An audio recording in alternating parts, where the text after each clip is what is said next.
భారత రాష్ట్ర సమితి ఇప్పుడు సీఎం రమేష్ విసిరిన ట్రాప్లో పడింది. ఆ అవకాశం కల్పించింది కూడా బీఆర్ఎస్ పార్టీనే. ఫ్యూచర్ సిటీలో ఓ రోడ్డు కాంట్రాక్టర్ రిత్విక్ ప్రాజెక్ట్స్ కు వచ్చిందని కేటీఆర్ తీవ్రమైన ఆరోపణలు చేశారు. ఇప్పటికిప్పుడు ఆయనను అలా టార్గెట్ చేయాల్సిన అవసరం ఏమిటో కేటీఆర్ కి తెలియాలి. కానీ ఇలాంటి ఛాన్స్ వస్తే బీజేపీ అస్సలు ఊరుకోదు. విలీనం ఆరోపణలతో ఒక్కసారిగా రచ్చ ప్రారంభించేసింది. బీఆర్ఎస్ బీజేపీ విలీనంపై చాలాసార్లు వార్తలు ప్రచారంలోకి వచ్చాయి. ఎన్నికల ప్రచారంలో ప్రధానమంత్రి నరేంద్ర మోదీ కూడా కేసీఆర్ కలిసి పనిచేసేందుకు సిద్ధమని వచ్చారని, కానీ తాము అంగీకరించలేదని అన్నారు.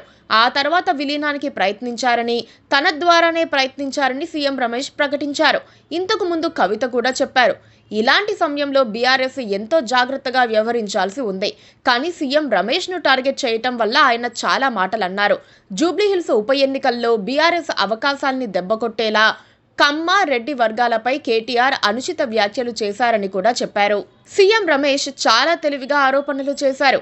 ఇప్పుడు ఆయనకు కౌంటర్ ఇవ్వడానికి బీఆర్ఎస్ నేతలంతా తెర ముందుకు రావాల్సి వస్తోంది. సీఎం రమేష్ తెలంగాణ రాజకీయాల్లో జోక్యం చేసుకోవటం లేదు. ఆయన ఏపీకి చెందిన ఎంపీ. తెలంగాణ బీజేపీలో ఆయన పాత్ర కూడా ఏమీ లేదు. ఇప్పటికిప్పుడు ఆయనను టార్గెట్ చేయాల్సిన అవసరం ఏమొచ్చింది? ఇప్పుడు సీఎం రమేష్ నేరుగా కేటీఆర్ ను టార్గెట్ చేసేలా వ్యాఖ్యలు చేస్తున్నారు. మీడియాకు ఇంటర్వ్యూలు ఇస్తూ విలీనం చర్చల కోసం కేటీఆర్ బతిమలాడారని కూడా చెబుతున్నారు. దానికి బీఆర్ఎస్ వద్ద సమాధానం చెప్పుకోవాల్సిన పరిస్థితి ఏర్పడింది. అనవసరంగా సీఎం రమేష్ ను వివాదాల్లోకి తెచ్చి ఇప్పుడు ఆయనకు కౌంటర్ ఇవ్వడానికి పార్టీ అంతా రంగంలోకి దిగి విచిత్రమైన వాదనలు వినిపించాల్సి వస్తోంది. జగదీష్ రెడ్డి దగ్గర నుంచి క్రిషాంక్ వరకు ఎలా డిఫెండ్ చేసుకోవాలో తెలియక విచిత్రమైన వ్యాఖ్యలు చేస్తున్నారు. ఆయనను టార్గెట్ చేసి ఇప్పుడు ఆయనకు కౌంటర్ ఇవ్వడానికి పార్టీ సమయం మొత్తం వెచ్చించడం ఎందుకు? దానివల్ల బీఆర్ఎస్ కు కలిగే లాభమేంటనేది క్యాడర్ కి అంతుపట్టదు. విలీనం లేదా పొత్తుల గురించి చర్చ జరిగితే అది బీఆర్ఎస్ పార్టీకి తీవ్ర నష్టం జరుగుతుంది. ఆ విషయం కేటీఆర్ కు తెలియంది కాదు. సీఎం రమేష్ ఇంటికి చర్చలకు వెళ్లలేదన్న విషయాన్ని బీఆర్ఎస్ నేతలెవ్వరూ గట్టిగా ఖండించలేకపోతున్నారు. పొత్తులు, విలీనాల ప్రశ్నే ఉండదని, తెలంగాణ ఉన్నంత కాలం బీఆర్ఎస్ ఉంటుందని కేటీఆర్ అంటున్నారు.